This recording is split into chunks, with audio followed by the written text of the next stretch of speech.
la croix. La mission Eras International est l'Organisation internationale des femmes chrétiennes de l'espace francophone vous présente l'émission Famille en Éden. Ce sont des temps d'enseignement, de renouvellement de l'intelligence et de transformation par le Saint-Esprit. Elle est présentée par le pasteur Rocky's Ntsam et son époux. Excellente écoute. Une dimension de triomphe, une dimension de victoire, là où il fait changer de camp la peur. La peur a changé de camp. Les ténèbres ont reculé. Les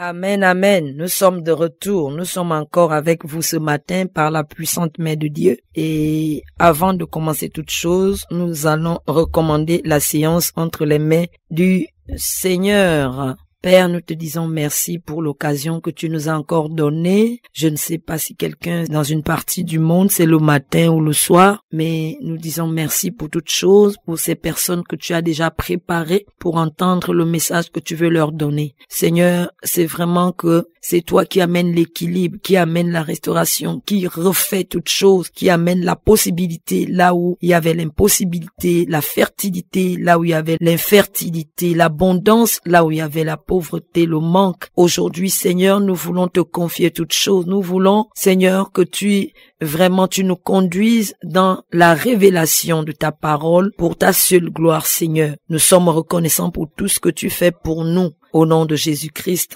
Merci Seigneur pour le sang précieux que nous invoquons maintenant, non seulement ici, mais sur les personnes qui seront connectées afin que tout ce qui n'est pas de Dieu soit ôté dans les consciences et que Jésus-Christ seul soit celui que nous devons écouter ce matin. Merci Seigneur. Au nom de Jésus-Christ, nous avons prié et invoqué le Saint-Esprit. Amen. Amen, amen, amen. La dernière fois, il était question de comment poser sur l'excellente fondation de Christ. J'espère que vous avez pu écouter et que, ou bien vous êtes même là depuis un moment avec nous. Et donc, nous sommes sur l'émission Famille en Éden qui parle d'un thème général qui s'intitule comme suit. Identifier les origines des problèmes conjugaux pour une restauration efficace. Identifier les origines des problèmes conjugaux pour une restauration efficace et définitive. Et là, nous sommes au 5e sous-thème. C'est-à-dire que les sous-thèmes ici sont les origines des problèmes qui ont été identifiés. Donc, ce sont ces problèmes-là qui constituent les sous-thèmes que nous traitons, nous abordons. Et donc, quand je dis sous-thème, en réalité, je suis en train de relever, d'accord, un problème qui mine, d'accord, les foyers chrétiens et d'autres foyers également. Et donc,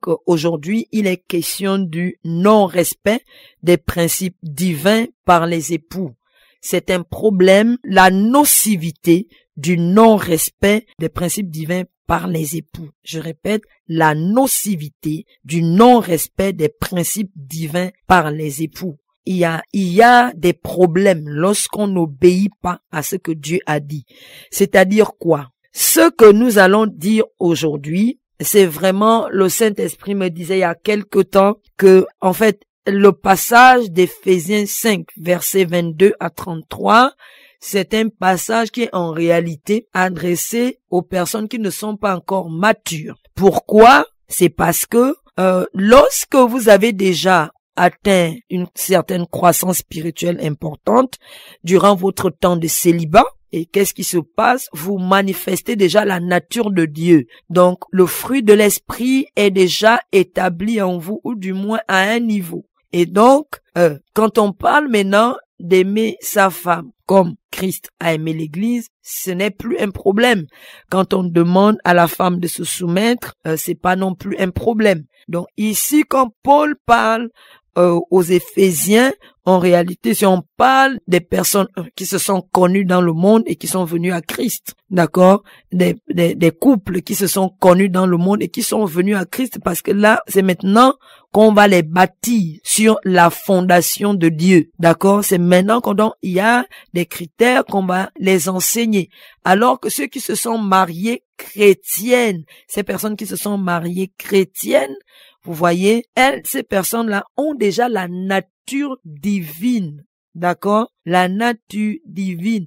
On n'est plus derrière eux pour leur dire que tu dois aimer on n'apprend pas l'amour de Dieu à quelqu'un, d'accord? C'est le Saint-Esprit qui met l'amour de Dieu dans nos cœurs. Il l'inscrit avec son encre à lui. Et donc, cet amour-là, il doit être manifeste par des actions, d'accord? Et là, pour que cet amour soit manifeste par des actions, il faudrait que vous ayez cru avant. Cru comment? Je parle de la croissance, d'accord? Que vous ayez eu la capacité dans votre célibat, d'accord? De pouvoir pardonner, d'avoir la tempérance, d'avoir et tout ce que nous connaissons. Et donc ça, en fait, on est en train de demander aux chrétiens de révéler une nature. Alléluia. Quand on parle de sanctifier, plutôt d'aimer sa femme comme Christ a aimé l'Église, de se soumettre comme Christ est soumis à Dieu. On parle simplement de révéler la nature divine dont on parlait la dernière fois. Vous étiez là, on parlait par rapport à comment poser sur la fondation de Christ. Eh bien, si vous, au départ, vous avez posé sur la fondation de Christ, c'était sur la maturité, donc il y a beaucoup de choses que vous avez déjà, en tant que chrétien, vous avez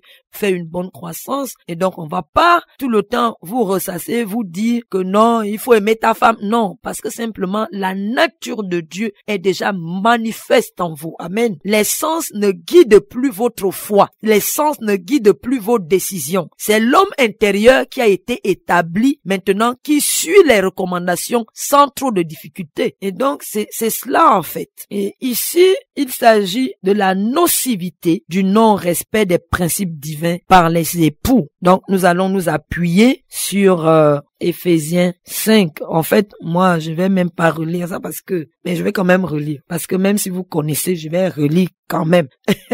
Parce que c'est la parole. Et donc, Paul dit ici, femmes, soyez soumises à vos maris comme au Seigneur. D'autres versions disent comme Christ est soumis. Bon, on continue. Verset 23, Éphésiens 5, verset 23 dit ceci. Car le mari est le chef de la femme, comme Christ est le chef de l'Église, qui est son corps et dont il est le sauveur. Or, de même que l'Église est soumise à Christ, les femmes aussi doivent l'être à leur mari en toutes choses. C'est là-bas même que les gens, vraiment, on va parler de ça.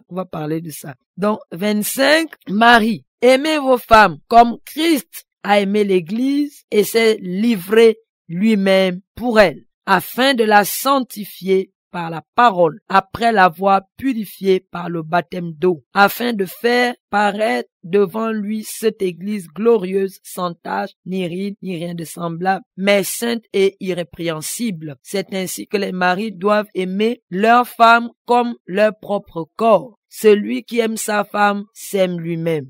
Amen.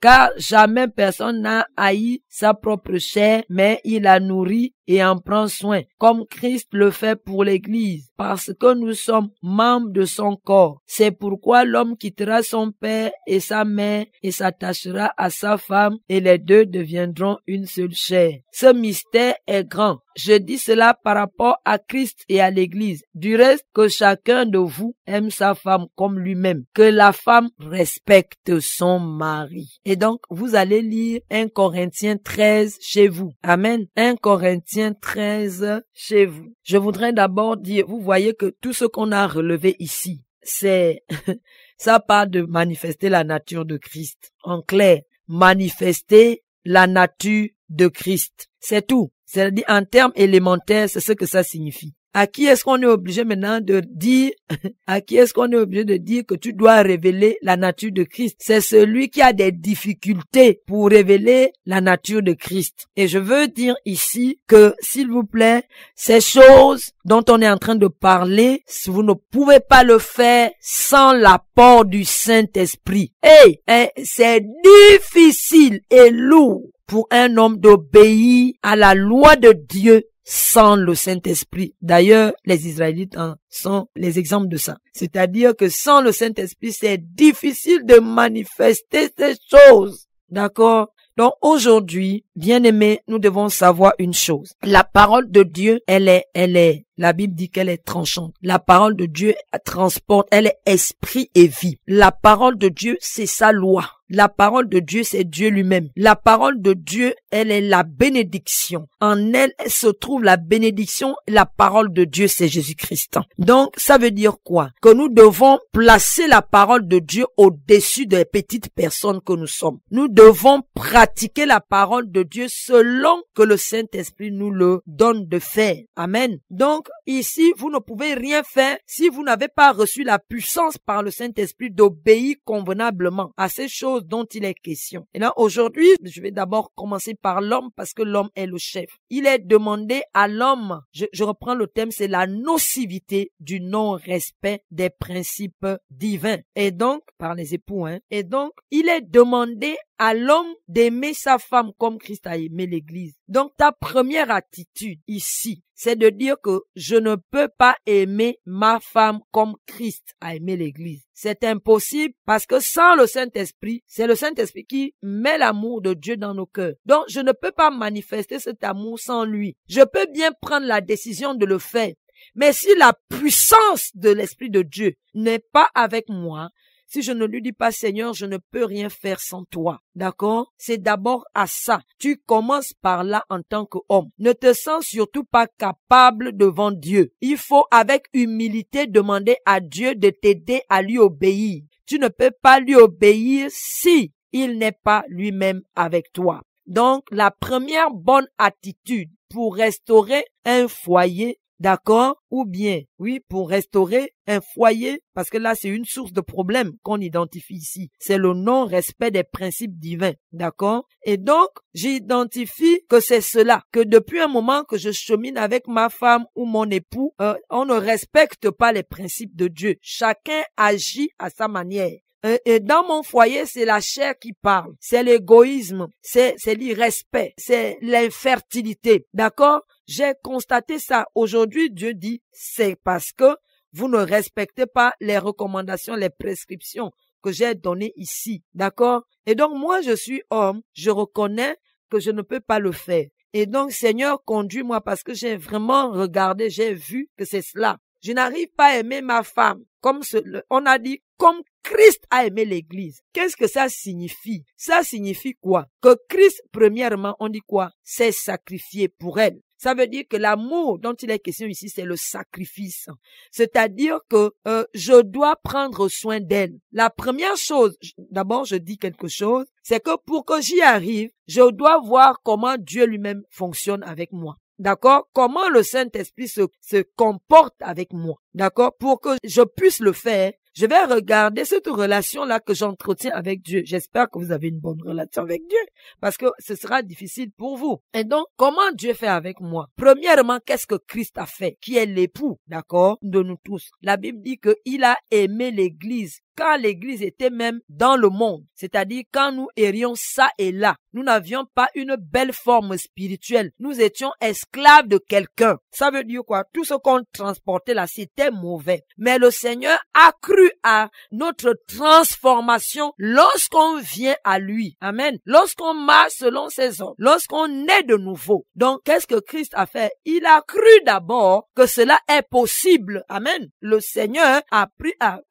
vu que cela a cru, que cela est possible. Alors, vous voyez que votre épouse, Dieu vous demande de l'aimer comme Christ a aimé l'Église. Ça veut dire quoi? Ça veut dire que en réalité, elle ne répond pas aux critères. La personne à qui on demande ici d'aimer, c'est parce que quoi? Elle n'a pas la chose là. C'est qu'en face de cette personne-là, c'est mauvais. Est-ce que vous comprenez? C'est cela, hein? C'est ce qui est dit ici. Quand on te demande déjà de faire, ça veut dire qu'en face, il peut y avoir des problèmes ou bien il peut y avoir un désordre. Et on te demande à toi de venir mettre de l'ordre. Et donc, je regarde comment Christ a agi. Il a cru d'abord que je peux changer en venant à lui. Donc, si je suis avec une femme qui est rebelle, si je suis avec une femme qui a des faiblesses spirituelles, si je suis avec une femme qui a un problème d'éducation, si je suis avec une femme qui manque de vision, si je suis avec une femme qui ne m'accompagne pas dans la mission, si je suis avec une femme qui a les défauts que je n'aime pas, ou qui ne répondent pas, ou les critères qui ne répondent pas, ou ou les valeurs qui ne répondent pas au divin. D'accord? Donc, je dois croire que c'est possible, comme Christ a cru également en moi, que c'est possible que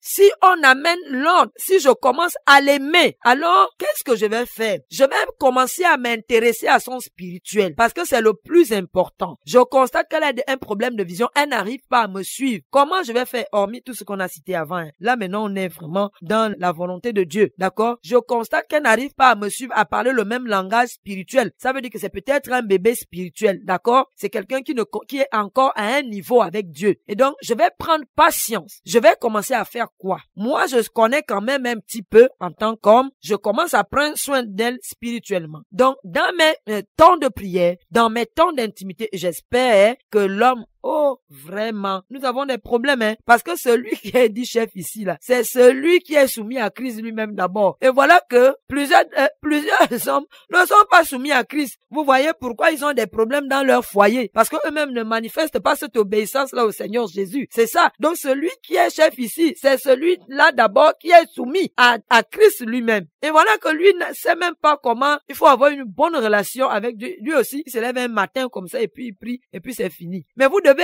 cultiver une relation avec Dieu. Alléluia. Et si vous constatez que vous-même vous êtes défaillant, c'est le moment vraiment de chercher le Seigneur, hein. C'est certainement que ce message vient pour vous apporter un plus dans votre foi. Amen. Donc vous vous concentrez et vous cherchez réellement le Seigneur de tout votre cœur. Lorsque vous voulez qu'il y ait restauration dans votre foyer en tant que chrétien, vous devez premièrement vous-même, en tant que chef, rechercher le Seigneur de tout votre cœur, de toute votre âme, de toute votre pensée. Il doit être votre chef de tout votre cœur, de toute votre âme, de toute votre pensée. Ça veut dire que vous-même, vous devez aimer Dieu avant tout. Amen. Elle n'est pas dure, le pasteur Okiz, elle ne fait que dire la vérité. Donc vous-même, vous devez être quelqu'un qui s'intéresse à Dieu. Et donc, quelqu'un qui est soumis à la parole. Amen. Et donc, si vous constatez que c'est pas le cas, c'est le temps, l'occasion pour vous, d'accord, de chercher Dieu pendant qu'il est là. Et je crois que si Dieu a initié ce programme, c'est parce que il veut que vous le cherchiez pendant qu'il est jour. Amen. Que vous rétablissiez. Si vous n'aviez pas vraiment cette passion-là pour Dieu, c'est l'occasion. Il se peut que c'est ce qui crée des problèmes dans votre foyer parce que votre flamme pour les choses de Dieu n'est pas puissante. Amen. Elle n'est pas puissante. Elle n'est pas puissante pour consumer. Et donc, vous-même, vous avez déjà besoin de restauration. Votre personne a besoin d'être ressourcée en Jésus. Amen. Et donc, si vous constatez ça, implorez le Saint-Esprit, d'accord, de vous ranimer, d'accord, de ranimer la flamme de la foi en vous. Amen. La restauration commence par là. Donc, peut-être que vous-même, vous aviez un problème. Je parle des hommes ici. Vous aviez un problème, non. Commencez vraiment à vous rétablir spirituellement. Et alors, vous invitez votre femme, si vous constatez qu'elle a des problèmes d'ordre spirituel, d'ordre, je sais pas, éducationnel, vous constatez aussi qu'elle a un problème, je sais pas, d'âme. Donc, vous allez commencer à l'aider spirituellement. Prenez l'habitude de prier ensemble. Prenez l'habitude, je suis en train de parler de comment aimer comme Christ a aimé l'Église. Je m'appuie sur le modèle de Christ, comment il a procédé. Et donc, moi, je suis homme, comment je vais aimer? Je prends soin de mon épouse. Amen. En qui j'ai déjà vu plusieurs défauts. Mais donc, je vais essayer maintenant avec le Saint-Esprit. Je vais aller ensemble avec le Saint-Esprit. Et donc, je vois quoi? Je vois que il faut que je l'invite dans mes temps de méditation. Vous savez, la parole de Dieu est pour les époux chrétiens le socle. C'est la raison même pour laquelle vous êtes ensemble. Méditez la parole de Dieu ensemble. Vous êtes un couple. Vous devez partager, c'est-à-dire les deux clés principales qui vont vous permettre d'être en feu avec Dieu et d'être un couple prospère. C'est lorsque vous commencez à établir comme des lois dans votre vie la méditation de la parole de Dieu, la communion avec le Saint-Esprit. Parce que vous deux, vous devez communier avec le Saint-Esprit. Vous devez parler ensemble, vous deux là, comme mon mari et moi on le fait souvent. Vous êtes en train de partager la parole. La parole de Dieu est cette lampe-là, cette lumière-là qui va dissiper les ténèbres qui vous entouraient durant le temps que vous étiez rebelles avec Dieu. D'accord? La parole de Dieu viendra repousser enlever tout ce qui était ténèbres, tout ce qui était, lugubre, tout ce qui était ambigu dans votre spirituel, le spirituel de votre couple. Donc, quand vous prenez le temps de partager la parole, j'ai déjà donné 2 clés, J'ai déjà donné 2 premières clés, c'est-à-dire la méditation de la parole de Dieu et la communion avec le Saint-Esprit. Ensuite, vous devez communier ensemble, vous deux, avec votre épouse. Vous avez constaté qu'elle a un problème d'assise spirituelle. C'est comme ça que vous commencez. Amen. Donc, là, j'ai commencé directement avec la restauration. Et donc, vous partagez la parole. Vous communiquez ensemble. C'est-à-dire que vous priez ensemble. Amen. Mais avant de prier, on ne prie pas en désordre. On prie quand on a un cœur pur vis-à-vis de l'autre. Et donc, qu'est-ce qui se passe? Vous devez vous dire la vérité. Vous allez voir que c'est quand vous partagez la parole de Dieu que les choses vont sortir. Parce que la parole de Dieu va mettre en lumière ce qui est dans les cœurs. Donc, quand vous priez, quand vous allez prier, la Bible dit d'être en accord. Donc, ça commence dans votre cœur, vos 2 cœurs là. Vous devez vous dire la vérité. Pour qu'il y ait véritablement restauration, il faut commencer par se dire la vérité. J'étais fâché contre toi. Voilà ce que je te reproche. Voilà ce que moi aussi j'ai dans le cœur. Voilà, parce qu'on ne peut pas prier ensemble si on ne s'est pas entendu au préalable. Et donc, vous dites la vérité avant de prier. Je suis en train de parler de comment l'homme va amener la femme d'accord spirituellement pour l'établir avec le Saint-Esprit. Donc, partagez des moments d'intimité avec Dieu, vous deux. Alléluia. Vous parlez devant Dieu. Et donc, quand j'ai fait ça, vous allez voir que progressivement, les choses vont se rétablir. Amen. Et moi, homme, en tant que chef, donc je mène une vie de prière en dehors du cadre de nous deux. Je prie d'abord pour que Dieu m'établisse réellement en tant que l'époux qu'il veut que je sois. Alléluia. Moi-même, je demande à Dieu de m'établir,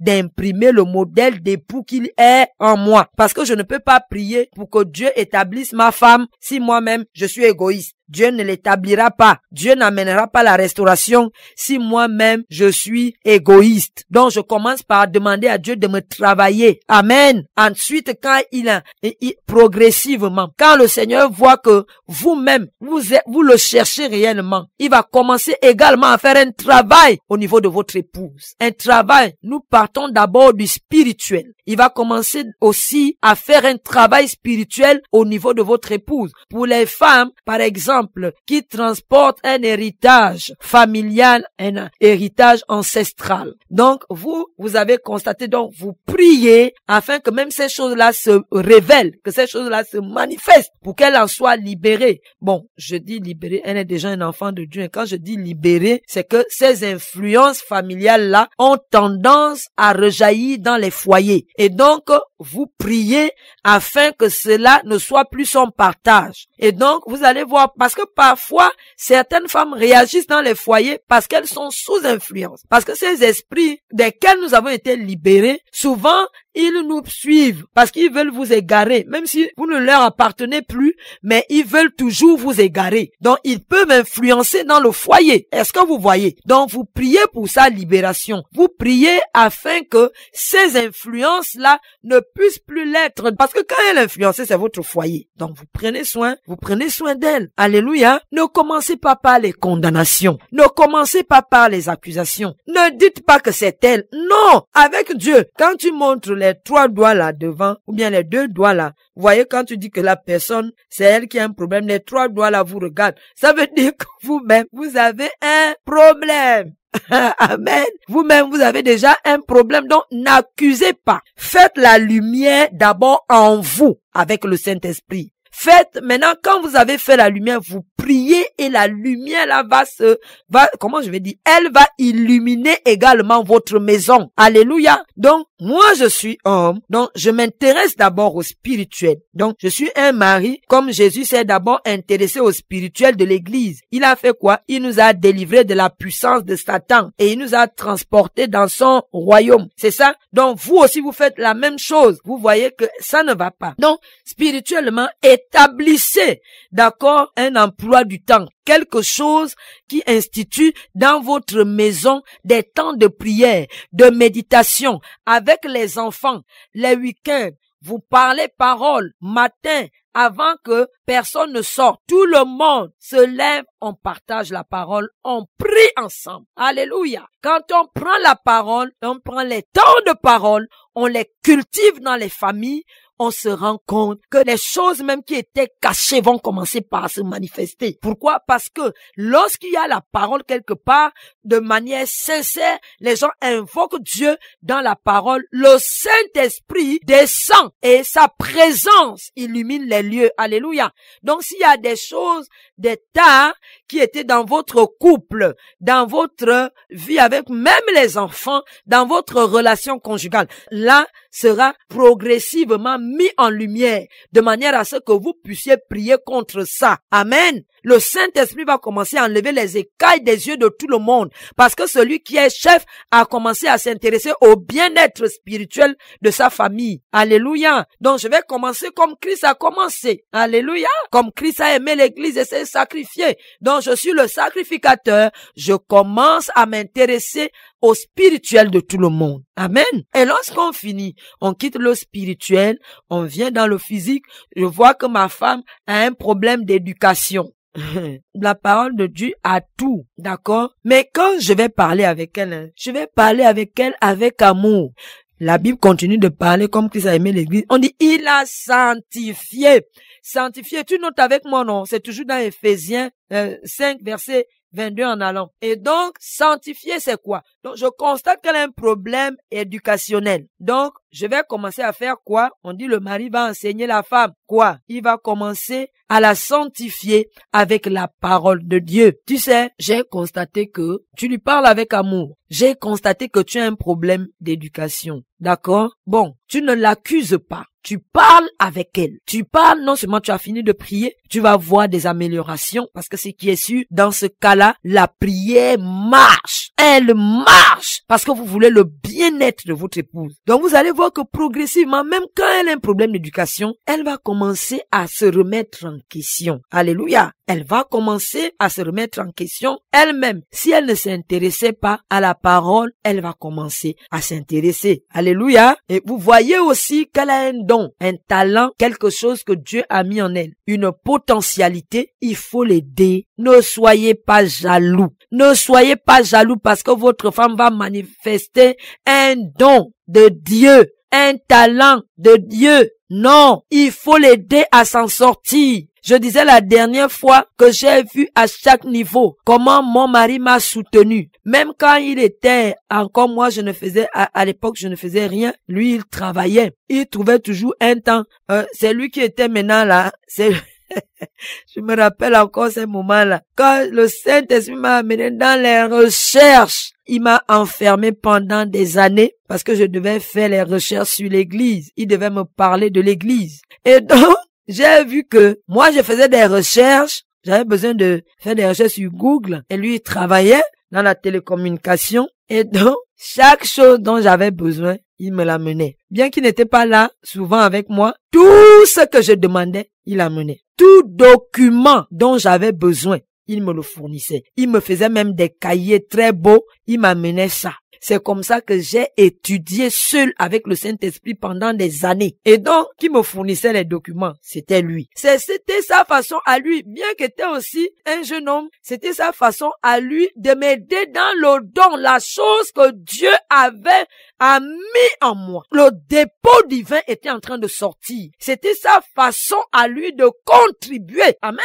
Donc, vous voyez que votre femme manifeste un potentiel divin. Il y a eu cela. Et qu'est-ce qui se passe? Qu'est-ce qui se passe? Vous l'aidez à s'en sortir. Amen. Non, n'en soyez pas jaloux. N'en soyez pas jaloux. Il faut l'aider. Je parle toujours du cadre divin là. Donc, n'en soyez pas jaloux. Aidez-la. On dit comme Christ a aimé l'église. Et donc, qu'est-ce que le Saint-Esprit fait? Il va déployer le divin en vous. Amen. Donc, vous allez être un instrument du Saint-Esprit pour déployer le divin de votre épouse. Alléluia. C'est tout à votre honneur et tout à votre intérêt qu'elle manifeste cela parce que c'est vous qui serez honorés. C'est vous qui serez vu, célébré, parce que vous avez contribué au bien-être spirituel de votre épouse. Amen. Tant qu'un homme, un chrétien, ne s'intéresse pas au divin de la femme, ce foyer demeurera dans les problèmes. Tant que le spirituel ne se porte pas bien, je ne parle pas des prières, des jeûnes et prières sans cesse de 40 jours, de 30 jours, de même 6 mois. Je ne parle pas de ça. Je parle d'une vie d'intimité avec Dieu. Je parle d'une vie qui est fructueuse avec le Saint-Esprit. Je parle d'une personne qui s'intéresse à tout ce qui est divin en tant que chrétien. Amen. Donc c'est cela. Vous allez l'aider à développer. Je parle des hommes aujourd'hui. Vous allez aider votre femme à développer. Parce que lorsque Dieu voit que vous êtes intéressé, vous voulez aider votre épouse à se lever spirituellement, Dieu va vous donner les moyens de le faire. Alléluia. C'est cela. Et donc, ne soyez pas jaloux qu'elle ait quelque chose. Donc, vous devez l'aider aussi dans cela. Donc, on a parlé du spirituel au niveau d'une vie intime avec Dieu. On a parlé du temps de parole. On vient de parler également du don, du divin dans la femme, que vous devez l'aider. Alléluia. Comment le Saint-Esprit fait avec vous? C'est comme ça que vous aussi vous comportez avec votre épouse. C'est ce que ça veut dire. Comme Christ a aimé l'Église et s'est sacrifié pour elle. Il l'a sanctifié. Amen. Donc c'est cela. C'est la première responsabilité en fait du mari chrétien. Amen. Vous pouvez tout apporter à votre épouse. L'argent, les biens. Mais s'ils sont spirituels ou si votre spirituel. Et la première prise en charge ici concerne le spirituel. Donc si vous négligez ce côté-là duquel même vous dépendez, vous comprenez pourquoi votre maison a un problème. Parce que vous deux, vous ne vous intéressez pas à ce qui concerne le divin. Vous êtes les chrétiens de dimanche. Vous ne contribuez à rien dans l'église alors que vous êtes mariés pour servir le Seigneur. Quand vous allez le dimanche, c'est fini. Jeudi, vous n'êtes pas là. Si vous partez jeudi, ça fait 2 mois avant de repartir. Donc, les intérêts de Dieu ne sont pas votre priorité dans le couple. On comprend pourquoi plusieurs chrétiens connaissent des difficultés. Parce qu'ils ne mettent pas Dieu au centre de leur vie. Ne soyez pas en colère contre le pasteur Rocky's. Est-ce que vous comprenez? Donc, je commence à prendre soin de mon épouse spirituellement sur le plan éducation, sur la manifestation du don, du projet divin. Amen. C'est ça. Maintenant, quand on descend dans le physique, sanctifier, ça veut dire honorer. Vous voyez qu'elle a des défauts, elle a des choses. Non, c'est en fait la maîtrise. Ne la déshonorez pas avec vos paroles. Étant le sacrificateur, le chef, vous avez du pouvoir sur votre épouse. Un pouvoir sur vos enfants. Et donc, quand vous parlez mal de votre épouse, vous êtes en train de la livrer au diable. Vous la livrez à vos ennemis. Vous la livrez dans votre famille. Alors que sanctifier veut dire honorer en fait. Donc, même si elle a des défauts, ce n'est pas à vous d'aller dire cela autour de vous. Ce n'est pas à vous d'aller révéler cela autour de vous. Ceci, ça se règle dans votre chambre. Amen. Si vous devez vous quereller, si vous devez traiter cela, c'est dans votre chambre et ça ne franchit pas la porte. Amen. Donc c'est cela. La première responsabilité de l'homme est spirituelle. Et donc quand Dieu voit cela, même si vous n'avez pas de moyens matériels, financiers, le Seigneur vous en donnera. Le Seigneur vous en donnera. Amen. Et donc, je répète, la première responsabilité du chrétien ici, d'accord, est d'abord spirituelle. L'homme doit d'abord s'intéresser à sa femme, prendre soin spirituellement, d'accord? Et quand le spirituel est en train d'être restauré, physiquement, les choses s'établissent. Amen.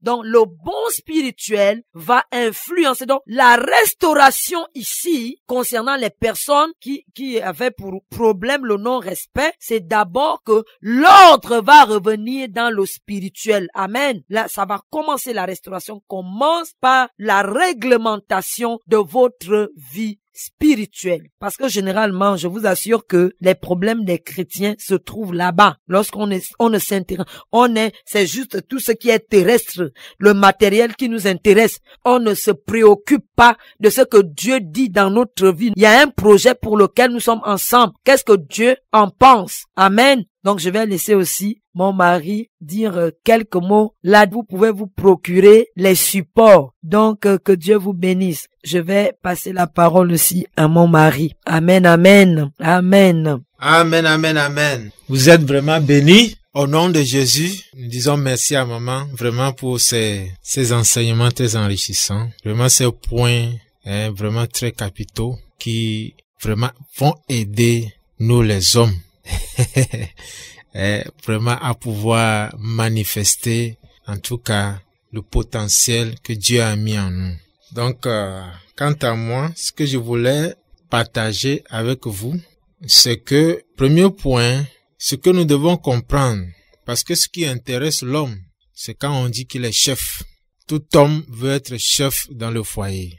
Et tout homme veut que cela lui soit reconnu et dans le foyer. Et très souvent, nous ne comprenons pas que veut dire être chef selon Christ. Et nous voulons imposer notre autorité dans le foyer. Et lorsque nous voulons imposer notre autorité dans le foyer, très souvent, nous utilisons les méthodes de la chair. Nous utilisons la tyrannie, nous utilisons la violence, des fois la violence verbale, nous sanctionnons durement. Donc, la première chose que le Seigneur m'a montré, c'est de me faire comprendre c'est quoi le chef selon Christ. Et c'est ce que nous avons lu dans le passage de Éphésiens 5, à partir du verset 22. Pour que Christ soit mon chef, je parle d'abord en dehors du foyer. Qu'est-ce que Christ a fait pour que moi j'accepte sa seigneurie sur ma vie? Parce que je ne le connaissais pas encore. La Bible dit que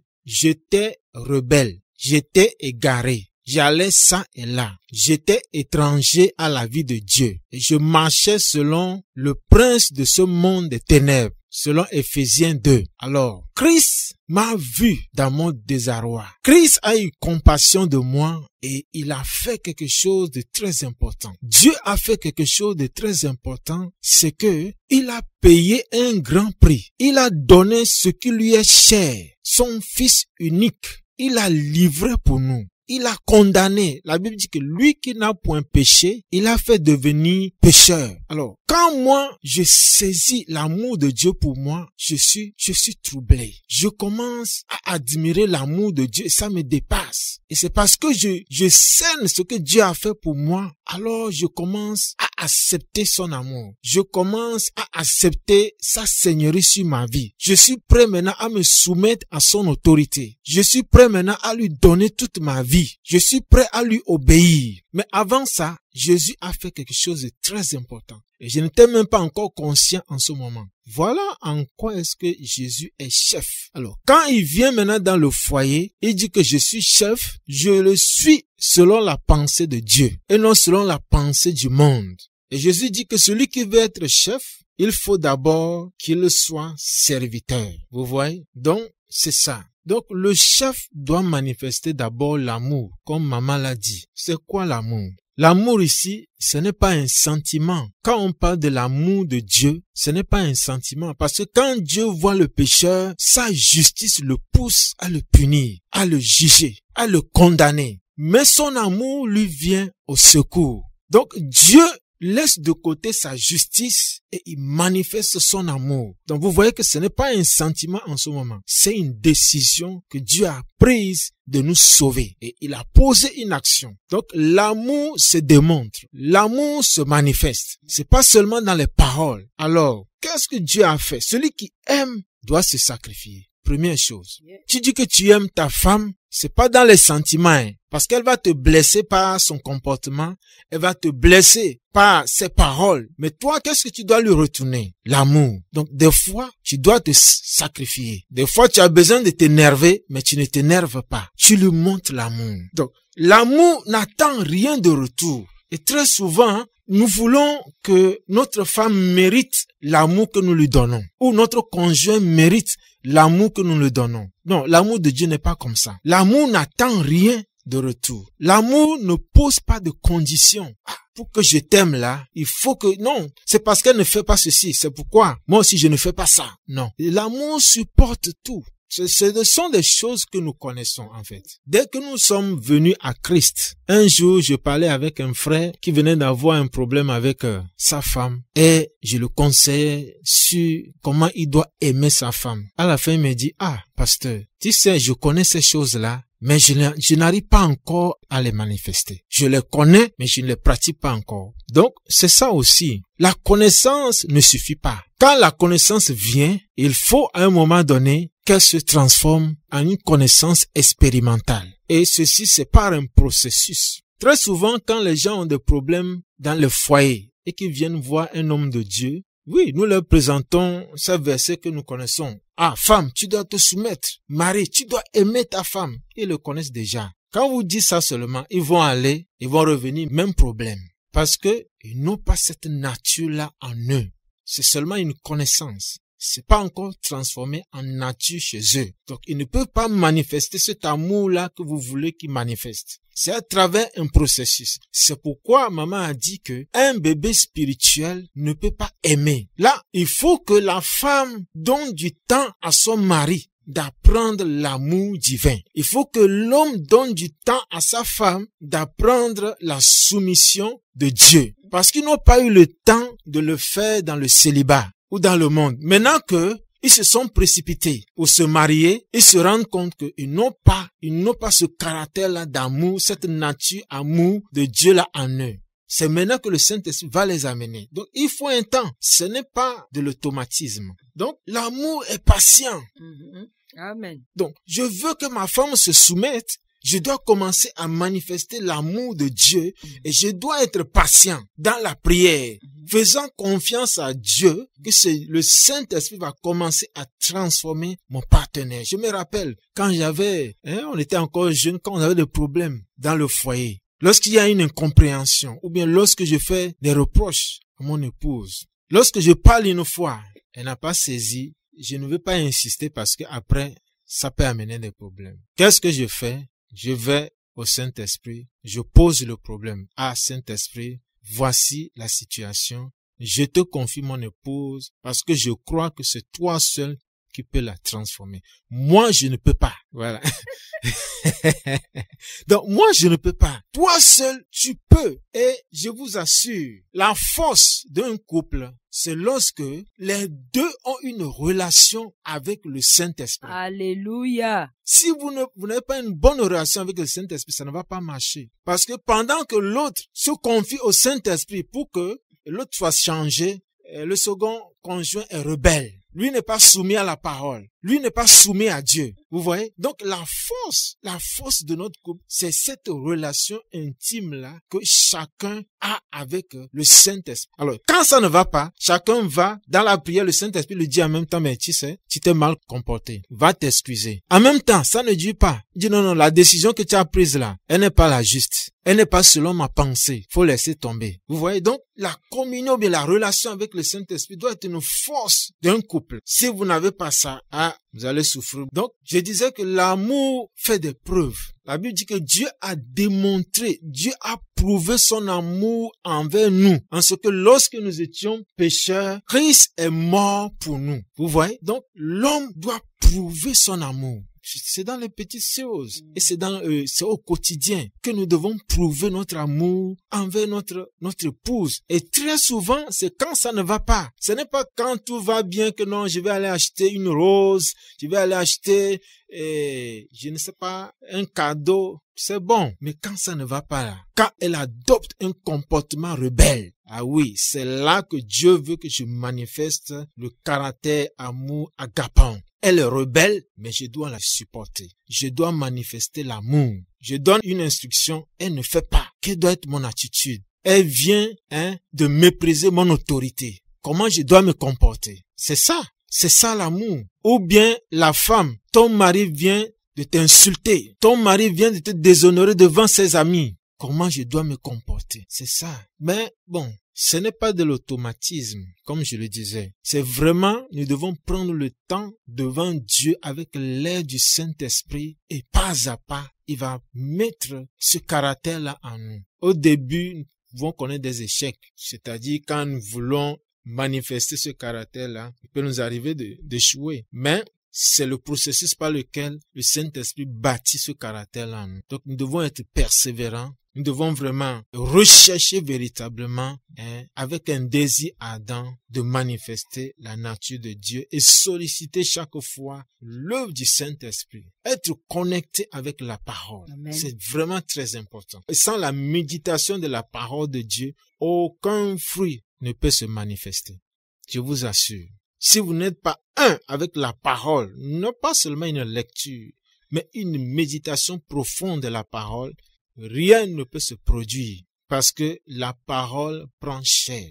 Amen. Donc, s'il n'y a pas la parole, qu'est-ce qui va manifester la nature de Dieu? Rien. Donc, je ne dois pas être focalisé sur les défauts de mon conjoint. Amen. Ah, ça là, faut vraiment demander l'aide du Saint-Esprit. Parce que chacun a un défaut. Chacun a quelque chose dans sa vie que l'autre lui reproche. Donc, si toi, tu te tiens, tu t'accroches sur les défauts de l'autre, ça veut dire que déjà devant Dieu là, tu es condamnable. Parce que Dieu dit dans la prière de notre Père, il dit, pardonne-nous nos offenses comme nous pardonnons à ceux qui nous offensent. Donc, si je vois déjà que moi-même, j'offense chaque fois le Saint-Esprit, pourquoi alors je vais m'accrocher aux erreurs, aux défauts de mon conjoint? Donc, je reconnais que tel que moi-même, je suis fautif devant Dieu, c'est normal que l'autre aussi ait des défauts. Donc, au lieu de regarder ou bien d'être concentré sur ses défauts, je dois plutôt exalter, élever ces points positifs. Amen. Tout en ayant foi que ce Dieu-là qui transforme, va transformer ces défauts en de bonnes qualités, en de bons caractères. Amen. Donc, nous avons essayé de relever quelques points, mais comme je le dis souvent, le Saint-Esprit est le meilleur enseignant. Amen. Même ce que nous disons ici, si le Saint-Esprit ne vous donne pas la révélation et ne produit pas cela en vous, vous ne pouvez pas y arriver.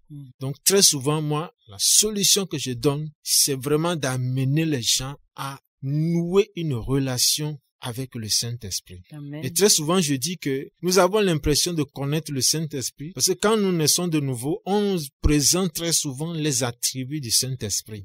Le Saint-Esprit enseigne, c'est l'esprit de vérité, c'est l'esprit de sainteté, comme nous le connaissons. Jusque-là, il n'y a pas de relation avec le Saint-Esprit. Nous connaissons la personne sans être en relation avec elle. Jusqu'au jour où une relation se noue. Donc, lorsque je commence à apprendre à écouter sa voix dans mon cœur lorsque le Saint-Esprit me parle.